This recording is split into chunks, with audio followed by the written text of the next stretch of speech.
Cuando la gente piensa en los combates más duros en Europa Occidental, suele recordar Normandía, el día D o la batalla de las Ardenas, pero casi nunca el bosque de Hürtgen. En este tramo de bosque oscuro y húmedo en la frontera alemana, las divisiones estadounidenses fueron consumidas a un ritmo comparable al de campañas enteras, sin playas, sin avances, sin gloria.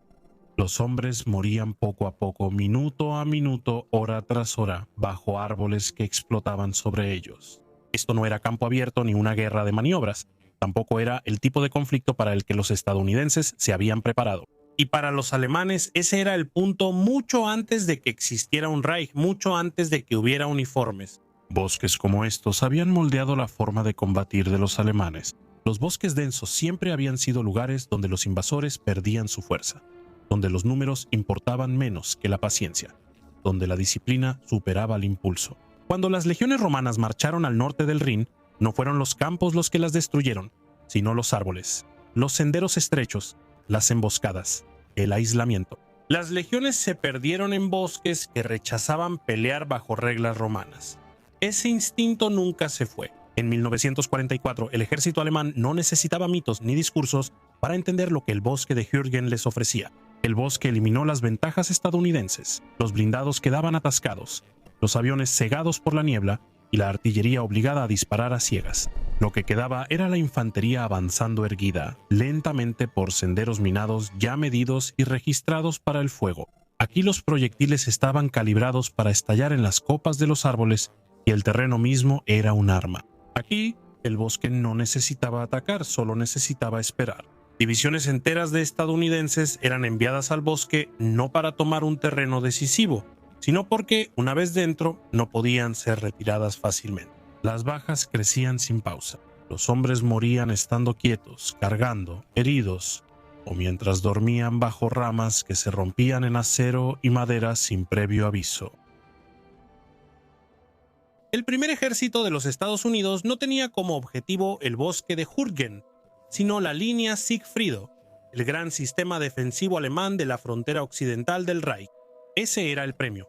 El bosque se veía como un terreno de fondo, algo que se podía rodear o dejar de lado en el camino hacia el corazón de Alemania. Para los planificadores aliados, el bosque de Hürtgen era simplemente una de varias zonas boscosas que bordeaban lo que llamaban la brecha de Aquisgrán, un corredor de avance que conducía hacia el este, hacia el Rin. En los mapas parecía fácil. La tierra era accidentada, empinada, y con densos bosques de pinos que dificultaban el movimiento a gran escala. Por casi 30 millas de Verviers en Bélgica a Durín, en el río Royal, esta barrera forestal medía de 6 a 10 millas de profundidad. Dentro de ella se encontraban 3 bosques distintos, el Rotgen, el Weinau y el propio Hürtgen. Solo había una ruta práctica hacia el este a través de esta masa de árboles, que iba de Monschau hacia Durín. Los estadounidenses llamaban corredor de Monschau a un paso cerca de Aquisgrán. Otro más amplio era el corredor de Stolberg. Lo demás era muralla natural. Los alemanes entendían perfectamente este terreno. Habían pasado años dándole forma, fortificándolo y registrándolo para la artillería. El bosque no era solo un terreno a defender, era un arma. El primer grupo estadounidense en acercarse fue el 7º Cuerpo dirigido por el general Joseph Lawton. Collins, autorizado solo a sondear la fuerza alemana, avanzó con elementos de la 3ª División Blindada y la 1ª División de Infantería. Esperaba sorprender a los defensores y quizás tomar Aquisgrán, la primera gran ciudad alemana en el camino hacia el este. En cambio, ambos avances fueron detenidos por una resistencia obstinada. Un reconocimiento limitado se transformó silenciosamente en el inicio de una pelea mucho mayor y desastrosa. El esfuerzo principal pasó pronto a la veterana 9ª División de Infantería al mando del general Louis Craig, pero la división estuvo muy dispersa desde el inicio. A Craig se le ordenó no solo avanzar en el bosque, sino también asegurar el corredor de Monschau y tomar las alturas entre Lammersdorf y Rolsbruch. Como resultado, solo un regimiento, el 60º de Infantería bajo el mando del coronel Jesse Gibney, estaba disponible para entrar al propio bosque de Hürtgen.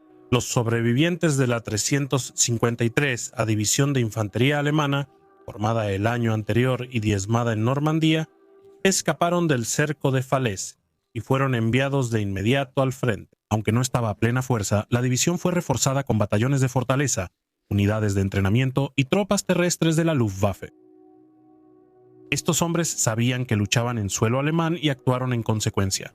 Desde el inicio, entre los árboles, los estadounidenses enfrentaron problemas. Gibney solo tenía 2 batallones. Cada avance provocaba contraataques alemanes inmediatos. Los búnkeres de concreto ocultos en el bosque cambiaban de manos una y otra vez. El 20 de septiembre, cañones de asalto alemanes se sumaron a la defensa, sellando el destino del ataque. El avance fue lento y a un costo terrible. La carretera de Lammersdorf a Hürtgen fue cortada, pero los regimientos ya estaban exhaustos y muy diezmados. A finales de mes, el 60 grados y 39 grados regimiento de infantería no tenían fuerza para seguir. La 9ª División de Infantería detuvo su ofensiva. El bosque tuvo su primera víctima. Solo entonces los estadounidenses entendieron en qué se habían metido. Después, Ernesto Hemingway lo llamaría Passchendaele. Los proyectiles de artillería alemanes detonaban en las copas de los árboles, lanzando astillas de madera y acero afiladas como navajas sobre todos. Abajo la visibilidad era de pocos metros. Los hombres no veían al enemigo, solo sentían el impacto. El bosque de Hürtgen ya no era solo un terreno, se estaba convirtiendo en una máquina. El bosque nunca estaba seco. La lluvia era constante, y al parar, el suelo seguía húmedo por la humedad atrapada bajo capas de hojas y agujas en descomposición. Los senderos eran canales de lodo, minados, bloqueados por árboles caídos o barridos por ametralladoras alemanas ocultas. El movimiento era lento, ruidoso y agotador. La visibilidad se reducía a unos pocos metros. Cuanto más se adentraban los estadounidenses, más el bosque se cerraba sobre ellos. La doctrina estadounidense dependía de la artillería blindada, el poder aéreo y la movilidad en el bosque de Hürtgen. Las 3 fueron eliminadas. Los tanques no maniobraban, los aviones no veían objetivos y la artillería disparaba a ciegas. Mientras tanto, los alemanes combatían desde búnkeres de concreto, refugios de troncos y trincheras profundas. Ellos esperaban protegidos, mientras los estadounidenses avanzaban entre árboles y niebla, expuestos al fuego casi invisible. Los contraataques alemanes eran constantes, breves, violentos y bien coordinados. Los defensores dejaban avanzar a las unidades estadounidenses antes de cerrar los flancos y atacar desde varias direcciones. Incluso las unidades que se retiraban a la reserva no estaban a salvo. En un solo día, un batallón de la 9ª División de Infantería perdió a más de 100 hombres por el fuego de artillería alemán sin siquiera lanzar un ataque. El general Hans Schmidt lideraba lo que quedaba de la 275 División de Infantería, una división sobreviviente tras la defensa alemana, formada de unidades destrozadas en el frente oriental, reconstruidas, enviadas a Normandía y casi aniquiladas otra vez en la ofensiva estadounidense. Para cuando llegó a Aquisgrán apenas le quedaban 800 hombres armados. A principios de octubre, los restos de la 353 División de Infantería fueron absorbidos por el mando de Schmidt.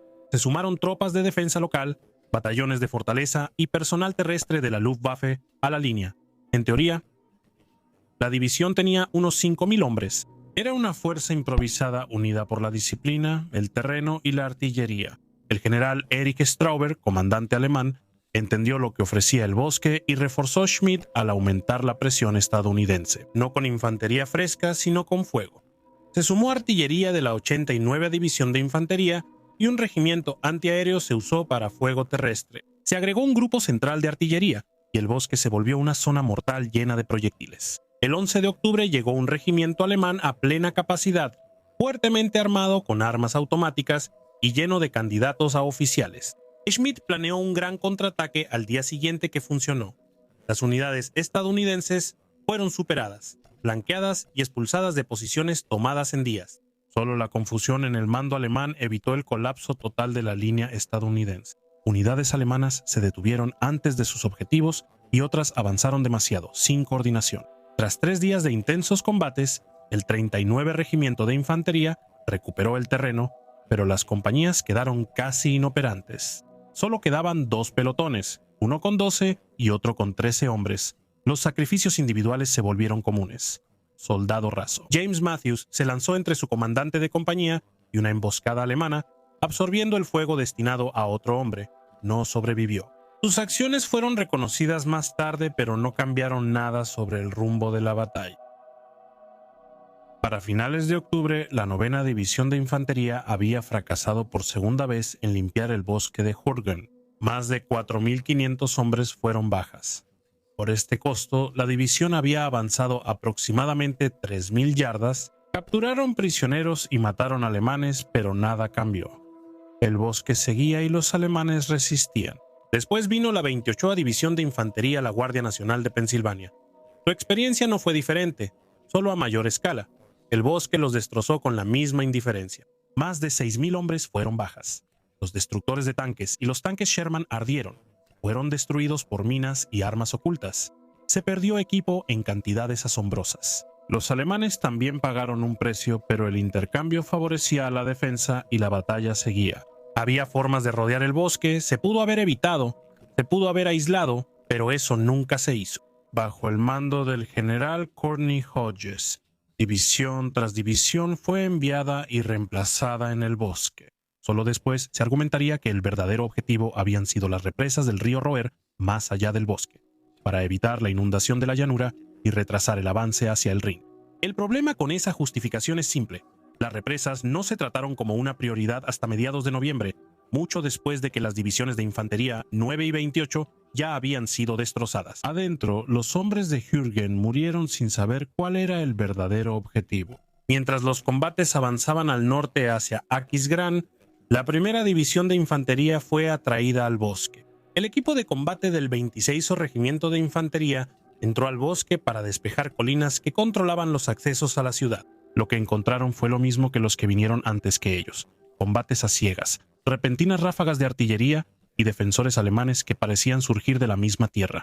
A estas alturas el patrón era claro. El bosque de Jürgen no recompensaba ni el valor ni la experiencia. Consumía unidades lenta, metódica y despiadadamente, y solo empeoraba. Los combates no eran diferentes de lo que ya había sucedido antes. Los árboles y la densa maleza reducían la visibilidad. Los hombres no podían ver más allá de unos pocos metros en cualquier dirección. El lodo se tragaba las botas, los senderos apenas existían, y los que sí, estaban minados, registrados y vigilados. Los proyectiles de artillería explotaban en las copas, volviendo el bosque un arma.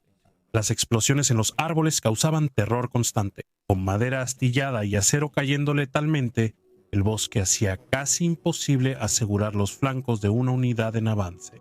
Las patrullas alemanas se deslizaban entre los árboles sin ser vistas, atacando desde los costados y la retaguardia. Los contraataques a menudo caían de manera repentina y violenta sobre las compañías expuestas de la primera división de infantería, con consecuencias rápidas y devastadoras.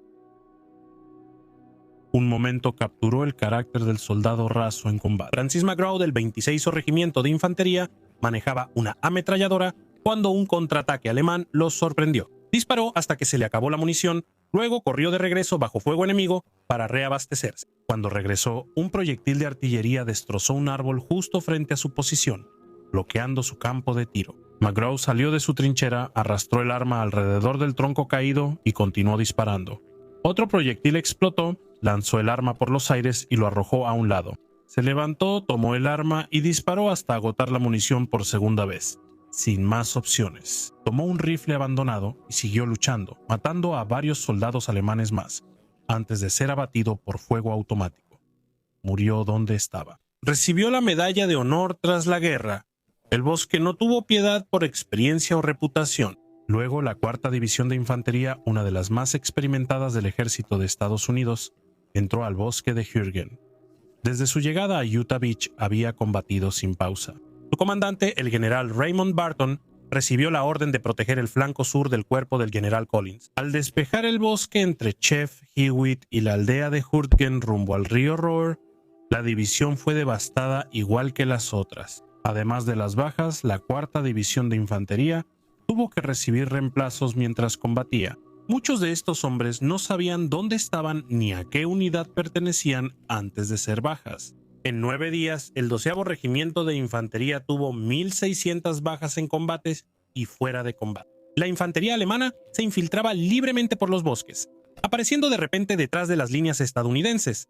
Las compañías a menudo se encontraban rodeadas sin previo aviso. Un comandante de regimiento se calmó al saber que seguían enfrentando a la 275ª División de Infantería, ahora reforzada con partes de más de 30 unidades alemanas, reunidos apresuradamente y enviados al bosque. El teniente Bernardo Ray del 8º Regimiento de Infantería halló a su pelotón inmovilizado por fuego de ametralladora, mortero y artillería. Un rollo de alambre de púas alemán bloqueaba su paso. Cada intento de avanzar recibía fuego preciso. Rey se preparó para destruir el obstáculo. Metió detonadores en sus bolsillos, cargó torpedos Bangalore y se envolvió el cuerpo con cordón detonante explosivo. Arrastrándose hacia adelante bajo fuego, comenzó a preparar la carga. Una ronda de mortero alemana explotó cerca, hiriéndolo gravemente. Sabiendo que tenía poco tiempo, Rey detonó los explosivos, destruyendo el alambre y sacrificándose. Su pelotón avanzó. La medalla de honor llegó después. El 22 Regimiento de Infantería también sufrió. En 3 días perdió 300 hombres, todos los comandantes de batallón y la mayoría de los oficiales superiores. La lucha en el bosque castigó duramente al liderazgo. Los oficiales tenían que exponerse al fuego directo simplemente para controlar a sus unidades o identificar objetivos. Uno de esos líderes era el mayor Jorge Mabry, al mando del 2º Batallón del 8º Regimiento de Infantería. El 20 de noviembre su batallón fue detenido por un denso campo minado barrido por fuego alemán. Mabry avanzó solo por el campo, abriendo paso bajo fuego automático y cortando un obstáculo de alambre con trampas explosivas. Capturó soldados enemigos en Bayonet Point, asaltó múltiples búnkeres de troncos y lideró ataques a campo abierto. Bajo fuego, luchó cuerpo a cuerpo, capturó prisioneros y estableció posiciones defensivas en el flanco enemigo. Por esto fue ascendido y condecorado con la Medalla de Honor. A mediados de noviembre, la defensa alemana estaba debilitada pero no rota. La 275 División de Infantería del general Hans Schmidt estaba casi agotada. El general Erich Brandenburger, comandante del 7º Ejército alemán, envió rápidamente los refuerzos disponibles. Se desplegó la 116ª División Panzer, pero en cantidades insuficientes para cambiar el equilibrio, ya que otros sectores fueron despojados. Brandenburger envió a la 344 División de Infantería y más tarde a la reorganizada 353 División de Infantería al bosque. Ninguna estaba al máximo, todas desgastadas. El bosque las consumió como a los estadounidenses. El fracaso al despejar el bosque de Jürgen preocupaba cada vez más al general Corny Hodges. Trasladó la responsabilidad del 7º Cuerpo al 5º Cuerpo, esperando que un cambio de mando pudiera traer resultados. Donde la fuerza bruta falló, el mando pasó al general Leonard Garrow, oficial de carrera formado en el Instituto Militar de Virginia. Garrow viajó desde Normandía, pasó por París y cruzó Francia. Él comprometió a la 8ª División de Infantería en la lucha y le dio un objetivo claro: tomar el pueblo de Hürtgen y la cresta de Brandenburg-Bernstein. Para este momento, la batalla ya no se trataba de impulso o maniobra, se trataba de resistencia, y el bosque estaba ganando. La siguiente unidad estadounidense en entrar al bosque fue la 8ª División de Infantería al mando del general Donald Stroh, un oficial de carrera. Stroh había sido comisionado en la caballería después de graduarse del Colegio Agrícola de Michigan. Antes de la Primera Guerra Mundial, sirvió en varias formaciones de infantería antes de liderar la división llamada Flechas Doradas. La propia división no era ajena a los combates duros. Desde su desembarco en Normandía, había luchado de manera continua, participando en la brutal reducción de los puertos fortificados de Saint-Malo y Brest. Esas batallas habían sido costosas, metódicas y agotadoras. Cuando la 8ª División de Infantería llegó a la frontera alemana, ya estaba desgastada por meses de combates. De nuevo, el bosque lo determinaba todo. Debido al terreno y a las responsabilidades defensivas heredadas de la destrozada 28ª División de Infantería, el general Stroh no pudo concentrar toda su fuerza para el ataque. 2 de sus 3 regimientos estaban inmovilizados, defendiendo el terreno ya conquistado a tan alto costo. Solo quedaba un regimiento disponible para el esfuerzo principal. Era el 121 de Infantería del coronel John Jeter. Llegó al final, fue enviado directamente a la línea y se le dio menos de un día para prepararse para un ataque a través de un terreno que nadie en el regimiento había visto antes. Los mapas eran vagos, los senderos inciertos y las posiciones alemanas casi invisibles. El general Hodges y el general Garrow pensaban que la infantería fresca podría romper el estancamiento y aprovechar una posible ruptura. Un comando de la 5ª División Blindada estaba en reserva, listo para avanzar. El ataque inició la mañana del 21 de noviembre de 1944 tras despejar el bosque. Antes de que avanzara la infantería, los estadounidenses lanzaron una de las preparaciones de artillería más intensas vistas en el bosque. Los cañones del 5º y 7º Cuerpo, la 8ª División de Infantería y la Reserva Blindada bombardearon las líneas alemanas y aldeas. Más allá de los árboles, solo la artillería de la 8ª División disparó más de 9.000 proyectiles hacia el bosque desde el lado alemán. El fuego fue absorbido, no destruido. Búnkeres, refugios y posiciones en pendiente protegían a los defensores, y árboles gruesos mitigaban las explosiones. Las unidades de artillería alemanas comandadas en niveles superiores por oficiales bajo el mando del 7º Ejército simplemente esperaron a que cesara el bombardeo. Se había planeado apoyo aéreo, pero una vez más el clima intervino. Las nubes bajas y la niebla obligaron a cancelarlo. La infantería avanzaría sola. El 121 de Infantería avanzó con el apoyo total de ingenieros. Los ingenieros de combate avanzaron con las compañías de vanguardia, buscando minas bajo fuego, seguidos de cerca por destructores de tanques y unidades de morteros químicos, según el terreno lo permitía. La reserva blindada con motores encendidos aguardaba tras el bosque como un arma inutilizable.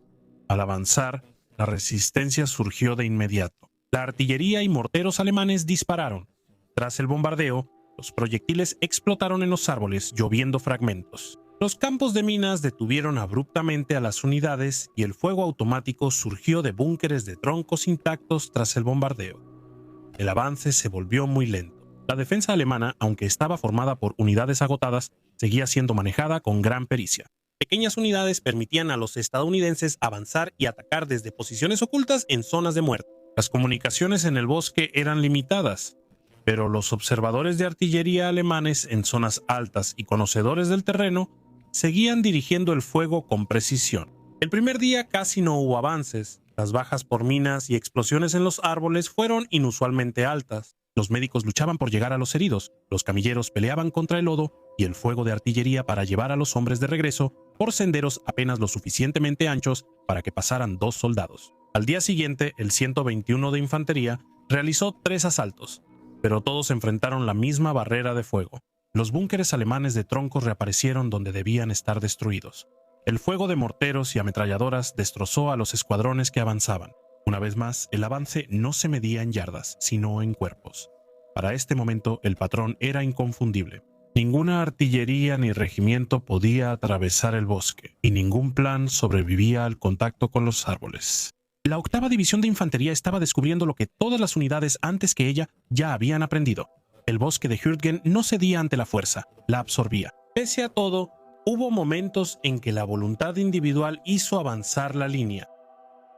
La compañía 1 del 121 de 1 Infantería avanzó unas 500 yardas. No fue gracias al poder de fuego ni a la planificación, sino a las acciones de un solo hombre, el sargento de Estado Mayor Juan Minnick, un suboficial de Carlisle, Pensilvania, quien lideraba un pelotón el 21 de noviembre de 1944, cuando su compañía fue detenida por minas, artillería y fuego de mortero. En lugar de esperar, Minnick reunió a 4 hombres y avanzó hacia un campo minado cubierto de alambre de púas. El terreno estaba bajo observación directa. Los proyectiles caían a 300 yardas de su compañía. El fuego de ametralladora alemán barrió al grupo. Minnick ordenó cubrirse y quedó solo. Se acercó sigilosamente hacia el flanco de la posición enemiga. Cuando estuvo lo suficientemente cerca, abrió fuego. 2 soldados alemanes murieron. 3 más fueron capturados. Minnick siguió avanzando hasta un claro donde se reunía una compañía de infantería alemana y volvió a disparar. Tras la confusión, murieron 20 soldados alemanes y capturaron a otros 20. Cuando llegó el pelotón de Minnick, los enemigos restantes se rindieron. Lo que había detenido el avance minutos antes ya no existía, pero el bosque no lo soltaba. Avanzando una vez más, Minnick se topó con otra ametralladora alemana. Se arrastró y destruyó la posición. Momentos después, su pelotón llegó a otro campo minado. Otra vez. Minnick fue primero, sondeando el terreno paso a paso. Nunca llegó al otro lado. Una mina explotó debajo de él, matándolo al instante. Sus acciones rompieron la defensa alemana en ese punto, pero el costo fue definitivo. Su medalla de honor fue otorgada después de su muerte. Al día siguiente, tanques ligeros del 709 Batallón de Tanques apoyaron el ataque, pero el terreno los engulló de inmediato. El avance se desaceleró casi por completo. El lodo atascó las orugas. Las minas detuvieron las columnas, y la artillería y los morteros alemanes llovían sobre los estrechos accesos detrás de las líneas. Los camilleros y socorristas del 8º Batallón Médico trabajaron sin descanso. Los heridos llegaban en oleadas y eran trasladados durante horas por el lodo bajo fuego de artillería. Algunos no alcanzaron los puestos de socorro. La presión rompió más que cuerpos. El coronel Juan Jeter, comandante del regimiento, fue transferido. Uno de sus comandantes de batallón se fue con él. Sus destituciones se sumaron a una lista creciente de oficiales capaces cuyas carreras terminaron en el bosque de Jürgen bajo un nuevo comandante, el coronel Thomas Cross. El regimiento atacó de nuevo con tanques adicionales del 709º. El resultado fue el mismo. El progreso llegó lentamente y a un costo terrible. El 24 de noviembre, un batallón finalmente logró flanquear las posiciones alemanas. La ruptura solo duró unas horas antes de ser aprovechada. La artillería y morteros alemanes atacaron a la compañía, obligando a los sobrevivientes a retroceder. Más oficiales fueron relevados. El bosque absorbió el avance sin esfuerzo. Frustrado y bajo una presión creciente, el general Donald Stroh convocó a una conferencia con el comandante de la reserva blindada, que aún esperaba detrás del bosque. Stroh quería que los tanques actuaran. Ordenó a la reserva del mando de combate avanzar por la carretera de Jermet a Jürgen antes del amanecer del 25 de noviembre y atacar directamente el pueblo de Jürgen. El coronel Glenn Anderson, comandante blindado, se opuso por motivos reales. Aunque una compañía estadounidense llegó al borde del bosque, las tropas alemanas aún controlaban varios cientos de metros al este de la carretera. Ese terreno era ideal para cañones antitanque ocultos. Cualquier blindado que avanzara a ciegas sería aniquilado. La carretera misma seguía bajo fuego alemán. Los ingenieros de combate no podían revisarla en busca de minas. Casi con toda seguridad había minas antitanque presentes. Peor aún, un gran cráter de bomba cruzaba la carretera junto al bosque y debía ser cubierto con un puente para que los tanques pasaran. La orden seguía vigente. El general Stroh mandó al 12º Batallón de Ingenieros construir un puente sobre el cráter. Se planeó una cortina de humo para ocultar el avance de los blindados. Al amanecer del 25 de noviembre, los tanques del 10º Batallón avanzaron entre la niebla. No hallaron ningún puente por la confusión y mala visibilidad. El trabajo seguía incompleto. Un comandante de tanque, el teniente James Macaulay, tomó una decisión que se volvería emblemática de la batalla. Aceleró por el camino embarrado e intentó saltar el cráter. El tanque chocó contra la pared lejana, volcó de lado y quedó inutilizado a plena vista del bosque. Los cañones alemanes empezaron a apuntar. El ataque aún no comenzaba y el bosque ya volvía a imponerse. A fines de noviembre de 1944, la defensa alemana en el bosque de Jürgen se debilitaba, pero no colapsaba. Lo que quedaba era un núcleo duro y disciplinado de infantería, artilleros, ingenieros y sobrevivientes exhaustos que entendían una cosa con claridad. Este terreno no era negociable. Las pérdidas alemanas habían sido severas. Batallones se volvieron compañías, compañías pelotones, pero los reemplazos, aunque improvisados, seguían llegando. Volksgrenadiers, tropas terrestres de la Luftwaffe, batallones de fortaleza, unidades de entrenamiento, incluso convalecientes, fueron enviados al bosque. No venían con ilusiones, venían porque no había a dónde más ir. Para el soldado alemán, esto ya no era una campaña de maniobras, era una lucha defensiva. En el país, las posiciones se defendían con bolsas de resistencia, no con líneas extensas. Búnkeres de troncos excavados en laderas, casamatas de concreto ocultas con agujas de pino y trincheras conectadas por pasadizos estrechos. Campos de tiro abiertos entre árboles y luego ocultos. Cada sendero medido y cada curva registrada para la artillería. Las unidades de artillería alemanas, aunque tenían poca munición, eran manejadas con gran destreza. Observadores en crestas y torres de iglesias guiaban el fuego hacia caminos, cruces y puntos de estrangulamiento. Las explosiones en los árboles eran provocadas deliberadamente. Los proyectiles estaban configurados para detonar en el aire, convirtiendo la copa del bosque en una superficie mortal. Los alemanes entendieron que los propios árboles eran su arma más poderosa. La moral entre las tropas alemanas variaba, pero había un factor constante: la familiaridad. Sabían pelear aquí. El terreno boscoso favorecía al defensor, y el ejército alemán lo había estudiado bien. Mucho antes de esta guerra, la doctrina de infantería alemana enfatizaba el camuflaje, la infiltración y el combate descentralizado. Las pequeñas unidades debían operar independientes, desapareciendo y reapareciendo inesperadamente. El bosque de Jürgen facilitaba esta táctica. También había algo más profundo en juego, mucho antes de que los mapas etiquetaran esta región como un corredor militar. Bosques como estos habían moldeado la historia alemana durante siglos. Los bosques densos definieron la vida, la guerra y la supervivencia en Europa Central antes de los ejércitos modernos. tribus germánicas lucharon contra invasores en bosques similares. Cuando las legiones romanas avanzaron al norte del Rin, no perdieron en campo abierto, sino por los árboles, caminos estrechos, emboscadas, confusión y aislamiento. El bosque de Teutoburgo no era único, solo se recordaba. Ese recuerdo no persistió como mito, sino como instinto. En 1944 los soldados alemanes no hablaban de batallas antiguas, pero sabían que en los bosques lo esencial era conocer el terreno, más que los números o el poder de fuego. Los estadounidenses pusieron peso y los alemanes paciencia. En Jürgen, las unidades alemanas rara vez contraatacaban con fuerza, atacaban en momentos de debilidad, cuando una unidad estadounidense se detenía, cuando fallaban las comunicaciones, cuando los flancos se extendían demasiado. Entonces desaparecían de nuevo dejando minas, trampas explosivas y coordenadas registradas tras de sí. Las bajas eran muchas. Alemanes y estadounidenses muertos yacían congelados. La artillería aniquiló escuadrones, los búnkeres colapsaron y las unidades se disolvieron. La línea se mantuvo, no por su fortaleza, sino porque estaba anclada en un terreno que castigaba a los atacantes. Para Hans Schmidt y Erich Brandenburger, comandantes alemanes, el objetivo era retrasar, no vencer. Cada día que los estadounidenses sufrían en el bosque era una ganancia. En otros lugares hubo tiempo para mover reservas, reforzar defensas y formar algo más grande tras las líneas. El bosque de Jürgen no estaba destinado a ser ganado, sino a consumir.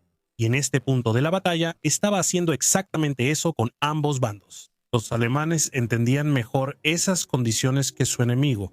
No necesitaban ver los tanques, los escuchaban. El rechinar de orugas, el esfuerzo de motores y el eco metálico se oían a través de los árboles. Los observadores de artillería alemanes ya ubicados en la carretera reaccionaron de inmediato. Morteros y artillería cayeron sobre el estrecho acceso, saturando el camino con fuego. El 47º Batallón de Infantería Blindada sufrió grandes bajas casi de inmediato dentro del tanque volcado en el cráter. El teniente James Macaulay y su artillero William Hibler seguían vivos. Atrapados y expuestos, siguieron disparando su cañón de 75 milímetros lo mejor posible contra objetivos apenas visibles. A través del humo, árboles y polvo. A su alrededor, proyectiles explotaban en el camino y el borde del bosque. Ingenieros del 22 o Batallón de Ingenieros Blindados fueron enviados al frente para construir un puente bajo fuego. El capitán Carlos Perlman, comandante de la Compañía C, fue alcanzado por fuego alemán, pero se negó a ser evacuado. Sus hombres siguieron trabajando. El capitán Frank Poole del 10º Batallón de Tanques tomó el mando tras la caída de Perlman. A pesar de ser herido por fuego automático, Poole bajó de su tanque y siguió dirigiendo a los ingenieros a pie. Las rondas de mortero caían más cerca de los heridos. Por segunda vez, el mando pasó al teniente Louis Rollins. El trabajo continuó desde el lado alemán. Así debía funcionar la defensa. El camino era un embudo y el cráter, un punto de estrangulamiento. Cada metro ya había sido marcado para el fuego cuando finalmente se terminó el puente. Los alemanes no se apresuraron, esperaron. El primer tanque, al mando del sargento Guillermo Hurley, pisó una mina y se detuvo, bloqueando el camino justo donde los alemanes querían. El humo se elevó y la columna se detuvo. Luego, el sargento de Estado Mayor Lorenzo Sommerfield maniobró su tanque alrededor de los restos, abriéndose paso más allá de la obstrucción y avanzando hacia la curva. En el camino hacia Jürgen, un cañón antitanque alemán oculto disparó y falló al artillero de Sommerfield. El cabo Benny Maker respondió de inmediato. El primer disparo impactó y destruyó la posición alemana, dando la impresión de que el avance era posible. Sin embargo, un segundo cañón antitanque alemán abrió fuego. El tanque de Sommerfield fue destruido y el camino volvió a bloquearse desde el bosque. La artillería alemana siguió bombardeando el avance. Los estadounidenses respondieron con un poder de fuego abrumador. Más de 15.000 proyectiles de artillería fueron lanzados sobre las posiciones alemanas cuando el clima mejoró brevemente. Aviones del 366 o grupo de caza bombardearon y ametrallaron los supuestos puntos fuertes. Los defensores alemanes soportaron esto más que combatirlo. Los búnkeres absorbieron la explosión, las trincheras resistieron, las unidades se retiraron y avanzaron. Tras el fuego, nada cambió. Al mediodía del 25 de noviembre, el mando de reserva de combate había perdido 150 hombres sin ganar terreno ni lograr rupturas. Los tanques se alejaron lentamente por el mismo camino, mientras la infantería del 121 Regimiento no se retiró. La artillería blindada se fue, dejando a los soldados de infantería solos entre los árboles. Eso implicaba más días en el bosque de Jürgen, más minas, más artillería y más hombres en camillas. Y para los alemanes que aún mantenían sus posiciones, significaba algo igual de sombrío. El bosque ya estaba haciendo su trabajo en ese momento. El general Donald Stroh comprendía lo que el bosque mostraba desde hacía semanas. La artillería pesada no servía aquí. Tras el fracaso del ataque del 25 de noviembre, Stroh admitió que los tanques no podían liderar la batalla. Los caminos eran trampas mortales y los senderos estaban minados. La escasa visibilidad hacía inútil el fuego blindado. Solo la infantería podía terminar el trabajo. Solo cuando la carretera de Guermet a Jürgen estuviera completamente asegurada, se volvería a emplear la artillería blindada.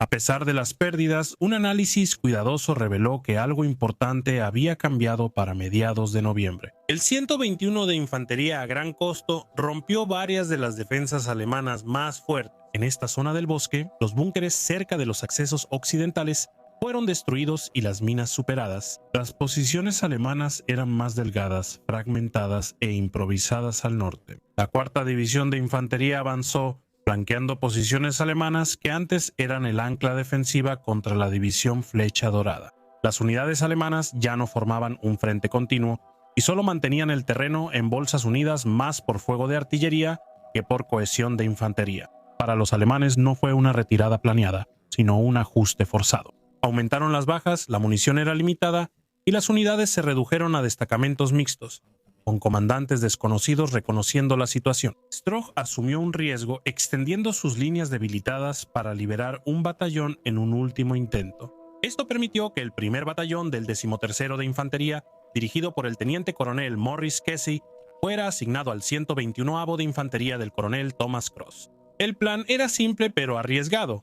El batallón de Kiese cruzaría la zona de la 4ª División de Infantería, rodearía el flanco alemán y atacaría por sorpresa. Si funcionaba, podría desestabilizar la defensa alemana en Jürgen. Una vez más, ese pueblo era el objetivo. El 26 de noviembre, mientras el batallón de Kesey se posicionaba, el 121º de Infantería atacó de nuevo, lo que siguió sorprendió a todos. Aparte de minas dispersas, bombardeos y algunos rezagados alemanes aislados, la resistencia organizada en este sector prácticamente había desaparecido. Las unidades alemanas se habían retirado. Para media mañana, los soldados de infantería estadounidenses miraban desde el borde del bosque hacia el pueblo de Jürgen. Por primera vez en semanas, el bosque cedió. El coronel Cross ordenó atacar. Las patrullas y los informes eran contradictorios. Unos decían que el pueblo estaba abandonado, otros que seguía bien defendido. Nadie estaba seguro. En el bosque de Jürgen, la certeza era rara. Al anochecer, la compañía F del 121 de Infantería había avanzado hasta quedar a menos de 300 yardas del pueblo. Allí quedó detenida por el intenso fuego de ametralladoras alemanas y tuvo que atrincherarse esa noche. Al amanecer, reanudó el ataque. La compañía F lideró el avance bajo intenso fuego de artillería divisional, con apoyo directo de los destructores de tanques del 644 Batallón. El teniente coronel Roy Hogan y su tercer batallón limpiaron el bosque metódicamente, búnker por búnker, posición por posición. Hacia el sur, el segundo batallón y los tanques del 709º llegaron al borde del pueblo desde el noroeste, mientras el batallón de Kiese avanzó bajo intenso fuego alemán, cerrando más el cerco. Esa noche las patrullas reportaron que el pueblo estaba abandonado otra vez. Se equivocaron. El 28 de noviembre por la mañana, las compañías A y B del 13º de Infantería tomaron la carretera Kleinhau-Germeter con apoyo de destructores de tanques. Mientras el 121 de Infantería avanzaba sobre Jürgen desde el oeste y sur, ametralladoras alemanas dispararon desde posiciones ocultas en el pueblo. Los defensores solo esperaron. El coronel Cross detuvo el ataque, reorganizó sus tropas y ordenó un asalto que rompió la resistencia del pueblo. El segundo batallón del 121 de Infantería junto con la compañía C del 13º de Infantería y apoyados por tanques, irrumpieron en Jürgen. Casa por casa, los defensores fueron superados y capturaron a más de 350 prisioneros alemanes. Cuerpos de soldados estadounidenses y alemanes yacían en calles y edificios destruidos. El contraataque alemán llegó esa tarde. Fue rechazado con grandes pérdidas. El pueblo de Jürgen finalmente había caído, pero el bosque no. y el costo de tomar ese pequeño grupo de casas resonaría mucho más allá de sus ruinas. Stroh avisó al coronel Glenn Anderson, comandante de la reserva del mando de combate, y le ordenó avanzar. Su misión era preparar un avance blindado hacia el cercano pueblo de Kleinhau y las alturas que lo dominaban. El control de ese terreno era esencial si los estadounidenses querían salir del bosque y alcanzar los accesos al río Rohr más allá. Mientras se preparaba la unidad blindada, el tercer batallón del 121º de Infantería debía limpiar los bosques cerca de Hürtgen. Al mismo tiempo, se coordinó un esfuerzo más amplio. La infantería de la 28ª División de Infantería y la 121ª atacarían hacia Brandenburg, mientras que la reserva del mando de combate atacaba Kleinhau desde la carretera. El 29 de noviembre comenzó el asalto blindado. La Fuerza de Tarea Hamburgo, al mando del teniente coronel Guillermo Hamburgo, líder del 10º Batallón de Tanques, encabezó el avance. Al amanecer avanzó con la Compañía C de su batallón de tanques y la Compañía C del 47º Batallón de Infantería Blindada. El bosque volvió a imponerse casi de inmediato.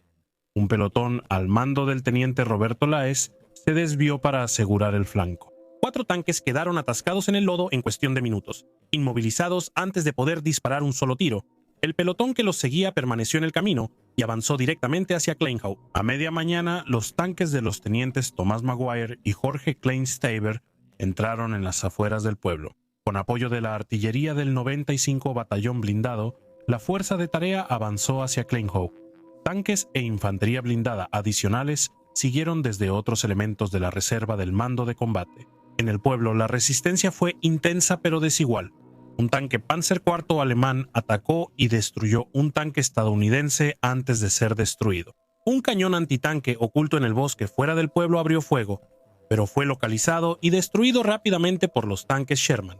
Los defensores alemanes se retiraron a las alturas cercanas y colocaron puestos avanzados cerca de la colina 4013, pero no sobre ella. La colina seguía bajo vigilancia alemana y nadie quería repetir errores. Al anochecer, Kleinhau quedó en manos estadounidenses. La reserva del mando de combate entregó la ciudad a la 8ª División de Infantería y se retiró para reorganizarse. El costo fue severo. 8 tanques fueron destruidos, la mayoría por minas. 13 semiorugas y un cazatanques del 628 o Batallón de Destructores de Tanques sufrieron graves daños. 60 soldados de infantería blindada fueron bajas. En total, los combates por Hürtgen y Kleinhau le costaron al 121 de Infantería y al primer batallón del 13º de Infantería más de 1.200 hombres. Las pérdidas alemanas fueron más difíciles de medir, pero al menos 882 fueron hechos prisioneros solo en esta fase. Muchos más estaban muertos o heridos, dispersos por el bosque y los pueblos que habían defendido durante semanas. Detrás de las líneas del frente, el mando de la División Flecha Dorada cambió de manos. El general Stroh había estado en el extranjero casi de manera continua desde 1942. Había comandado a sus hombres en muchas campañas y soportado una pérdida personal que pocos líderes podrían. Su hijo había sido derribado y muerto mientras pilotaba un cazabombardero en apoyo directo de la misma división que comandaba su padre. Agotado en cuerpo y espíritu, Stroh recibió la orden de regresar a Estados Unidos para descansar, con el entendimiento de que volvería para comandar otra división. Una vez recuperado, el mando pasó al general de brigada Guillermo Weaver. Weaver era un veterano de una guerra anterior, comisionado de West Point antes de la Primera Guerra Mundial. Había servido en Francia, fue herido varias veces y obtuvo numerosas condecoraciones. Asumió el mando de la 8ª División de Infantería consciente de que Hürtgen no era el final, sino el inicio. A estas alturas, el primer ejército de los Estados Unidos entendía completamente la importancia de la cresta de Brandenburg-Bergstein. Controlar ese terreno era esencial para cualquier avance hacia las represas del río Rohr. La zona de Hürtgen y Kleinhau ofrecía el único punto de partida viable para ese tipo de ataque. Una carretera angosta recorría la cresta, rodeada de bosque a ambos lados. El general Leonard Garrow ordenó a Weaver despejar el corredor con los regimientos 28 y 121 de infantería, mientras el 13º permanecía como reserva de mando en Hürtgen-Kleinhau y seguía adjunto para apoyo blindado. La infantería tardó hasta el 1 de diciembre en despejar el camino para que los blindados avanzaran. Los problemas seguían: minas ocultas bajo hojas, búnkeres entre árboles, alambre de púas en senderos y armas automáticas y artillería cubriendo accesos. Cuando la Fuerza de Tarea Hamburgo finalmente avanzó por la carretera, una vez más, los tanques de vanguardia fueron destruidos por minas y fuego antitanque. La infantería blindada fue inmovilizada por morteros y ametralladoras. El bosque resistía cada paso. El general Weaver envió a la infantería a despejar posiciones enemigas ocultas tras combates previos, mientras los ingenieros blindados avanzaban revisando la carretera por minas. El 3 de diciembre de 1944, la 28ª y 121ª divisiones de infantería con tanques del 700, 9 Batallón, llegaron a la cresta de Brandeburgo. Ese día por fin mejoró el clima y las condiciones aéreas. Los cazabombarderos Republic P-47, Thunderbolt del 366 o grupo de caza pudieron brindar apoyo. La Fuerza de Tarea Hamburgo avanzó una vez más por la autopista. Infantería, blindados, artillería y apoyo aéreo se alinearon brevemente. Los tanques estadounidenses avanzaron hacia Brandeburgo tras el desayuno. El impulso era tan fuerte que el teniente Jorge Kleinsteiber avanzó más allá del pueblo y casi llegó a Bernstein, destruyendo 2 cañones antitanque alemanes. En el camino, el coronel Guillermo Hamburgo ordenó regresar al ver que su fuerza no podía tomar y mantener ambos pueblos ante un posible contraataque. Esa preocupación se confirmó rápidamente. Las aeronaves estadounidenses se vieron obligadas a regresar a la base debido a que las condiciones climáticas empeoraron en otros lugares. Y poco después, aproximadamente 60 cazas alemanes Messerschmitt 109 aparecieron sobre el campo de batalla. Atacaron a la Fuerza de Tarea Hamburgo, pero varios fueron derribados por el fuego antiaéreo del Mando de Combate de Reserva y la 8ª División de Infantería. Otro problema grave seguía sin resolverse. Los observadores de artillería alemanes seguían dirigiendo el fuego desde la colina 4005, llamada Castle Hill por los estadounidenses y Bergberg por los alemanes, que dominaba la zona. El fuego de artillería desde aquí seguía impactando a las fuerzas estadounidenses cerca de Brandenburg y Bernstein. Para entonces, la Fuerza de Tarea Hamburgo estaba muy reducida. Solo quedaban disponibles 11 tanques, 5 cazatanques y aproximadamente 140 soldados de infantería. Mantener el terreno ya conquistado se estaba volviendo cada vez más difícil. Sin embargo, el general William Weaver siguió avanzando. Decidido a asegurar Bernstein, ordenó un nuevo ataque. El coronel Glenn Anderson lanzó la operación con la reserva del Mando de Combate. En la tarde del 4 de diciembre, el pueblo fue asegurado al anochecer. Dentro de Bernstein, la situación seguía peligrosa, ya que la colina del castillo mantenía el fuego de artillería sobre el pueblo. Bernstein en sí estaba expuesto a ataques desde múltiples direcciones. El 5 de diciembre, las fuerzas alemanas realizaron 3 contraataques coordinados contra el 3er Batallón de la 28ª División de Infantería. El batallón resistió bajo intensa presión y luego recibió una citación presidencial de unidad.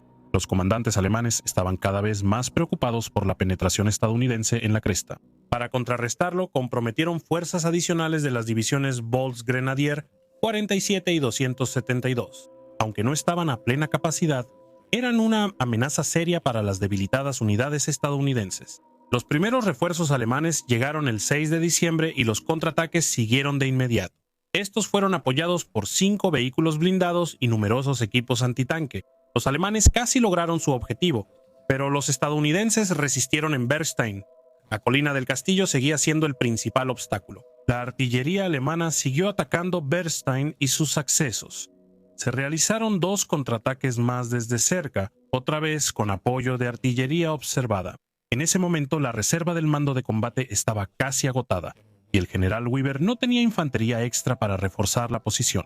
Reconociendo el riesgo, solicitó ayuda al 5º Cuerpo y pidió específicamente el despliegue del 2º Batallón de Rangers, que estaba cerca, pero aún bajo control del cuerpo. Para los alemanes, los combates en Brandenburg, Bernstein y la colina del castillo no eran ofensivos, sino acciones de retraso. A principios de diciembre de 1944, bajo extrema presión, las unidades alemanas en el bosque de Jürgen ya no eran divisiones cohesivas. Tradicionalmente eran agrupaciones defensivas improvisadas con restos de formaciones destruidas, unidades de entrenamiento, batallones de fortaleza, Volksgrenadiers y sobrevivientes, retirados tras derrotas en Normandía y Aquisgrán. La principal formación alemana en este sector seguía siendo la 275, a división de infantería reforzada con el tiempo por elementos de la 353, a división de infantería partes de la 116ª división Panzer y más tarde unidades de las divisiones 272A y 47A,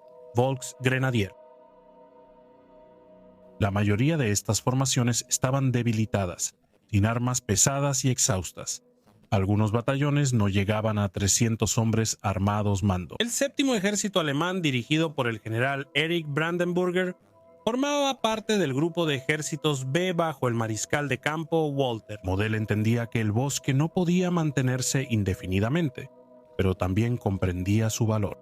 Cada día que los estadounidenses se retrasaban en el bosque de Hürtgen, beneficiaba a las fuerzas alemanas al este del río Roer. La doctrina alemana favorecía la defensa en profundidad, y el bosque de Hürtgen ofrecía condiciones ideales para ello. El terreno anulaba la artillería y el poder aéreo de Estados Unidos.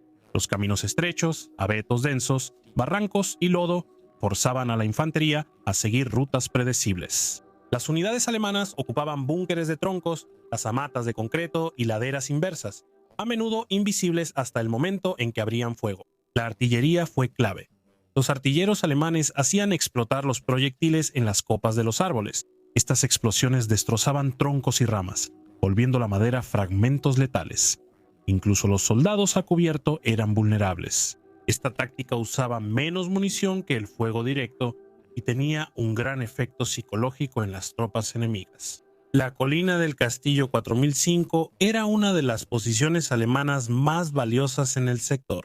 Desde su altura, los observadores de artillería veían el movimiento estadounidense en Bernstein y Brandenburg y dirigían el fuego con precisión. Mientras la colina del castillo permaneciera en manos alemanas, cualquier posición estadounidense en los pueblos de abajo estaba expuesta. Los comandantes alemanes sabían que perdían hombres irreemplazables, pero también que retirarse sin órdenes estaba prohibido. El bosque era un terreno de contención para intercambiar espacio por tiempo. Las órdenes priorizaban los contraataques para interrumpir la organización estadounidense, aislar unidades avanzadas y forzar reagrupamientos, no para recuperar el terreno perdido. Para muchos soldados alemanes, el bosque de Hürtgen les era familiar en un sentido profundo. La cultura militar alemana siempre destacó el combate en bosques, desde la Primera Guerra Mundial hasta el entrenamiento de entreguerras. El terreno boscoso favorecía a la infantería disciplinada. Oficiales mayores a veces mencionaban que los bosques fueron donde tribus germánicas resistieron a las legiones romanas. No era doctrina oficial, pero la idea reforzaba la creencia de que el bosque favorecía al defensor. A inicios de diciembre, la moral de las tropas alemanas era variada. Muchos entendían que la guerra se estaba perdiendo estratégicamente, pero localmente, en el bosque, todavía podían luchar de manera efectiva.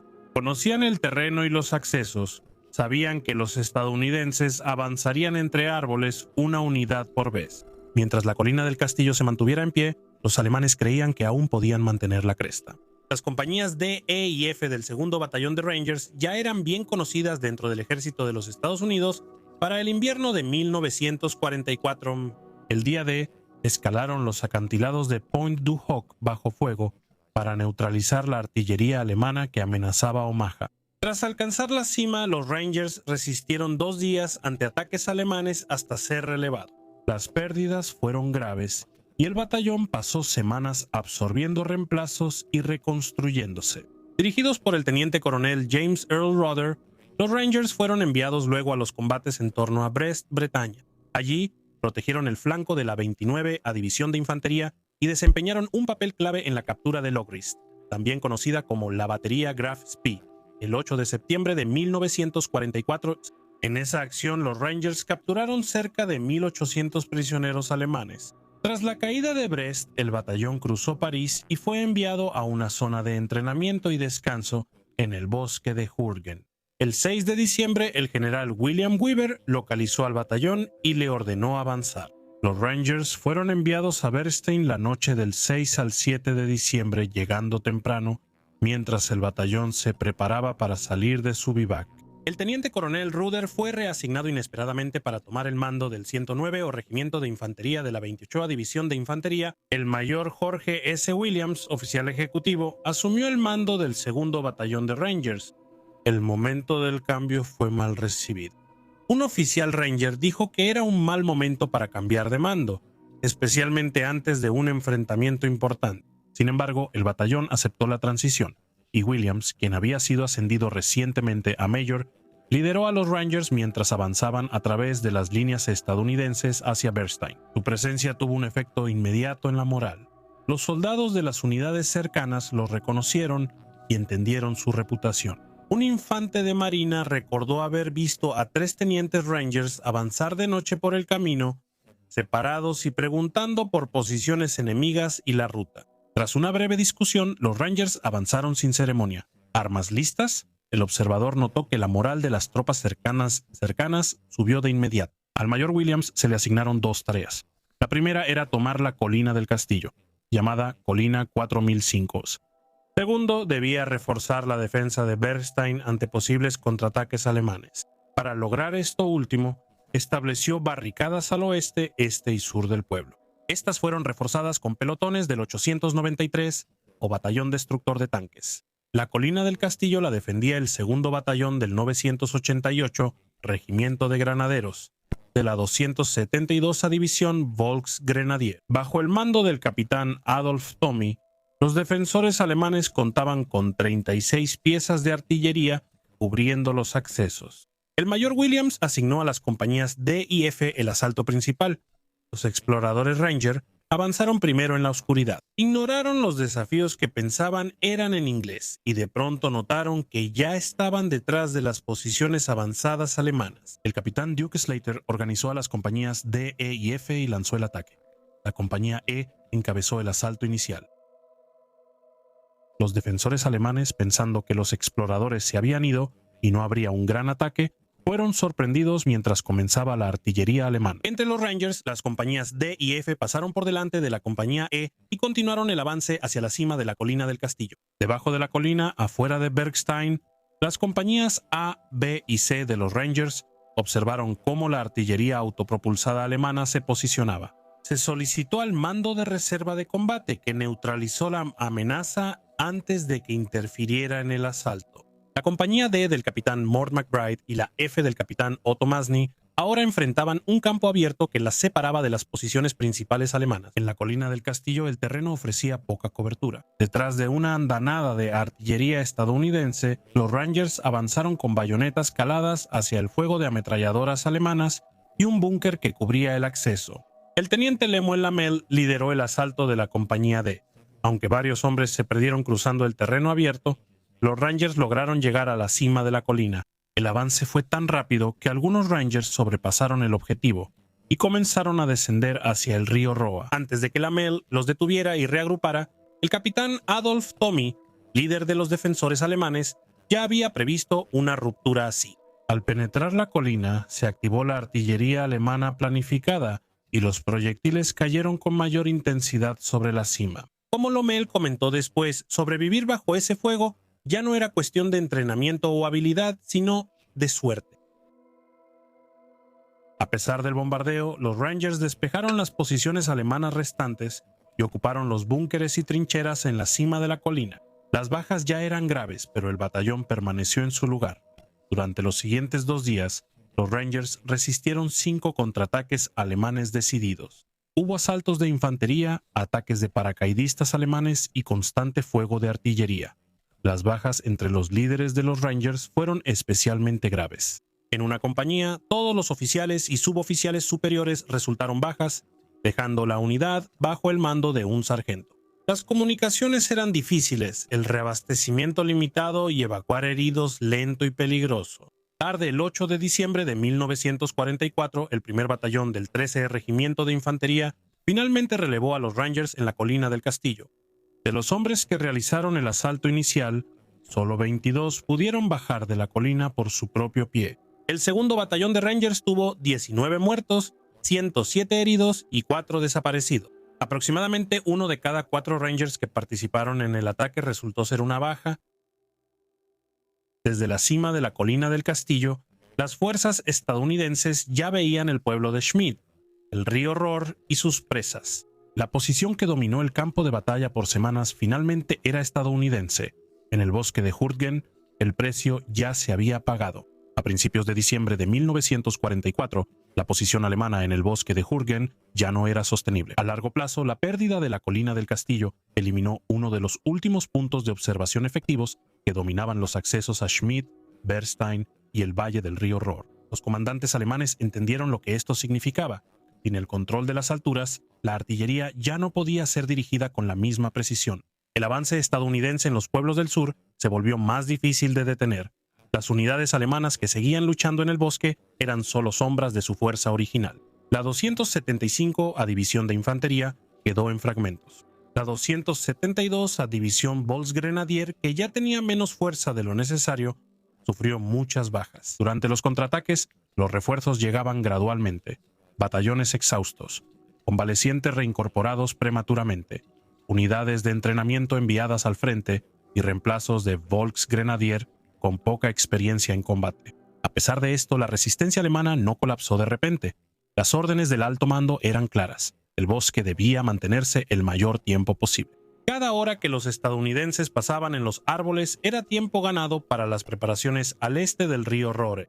El alto mando alemán preparaba una gran contraofensiva en otro frente, por lo que retrasar a los estadounidenses en el bosque de Hürtgen seguía siendo prioritario. Las tácticas defensivas alemanas se mantuvieron consistentes hasta el final. Las posiciones solo se abandonaban cuando se volvían insostenibles, y las retiradas se realizaban de noche cuando era posible. Se dejaban retaguardias para frenar los avances estadounidenses, y a menudo luchaban hasta quedar aislados. La artillería seguía usándose de manera agresiva, incluso cuando las reservas de munición disminuían. El fuego de explosión en los árboles seguía siendo el método preferido porque aumentaba las bajas y ahorraba proyectiles. La moral de los soldados alemanes variaba. Muchos sabían que la guerra se perdía.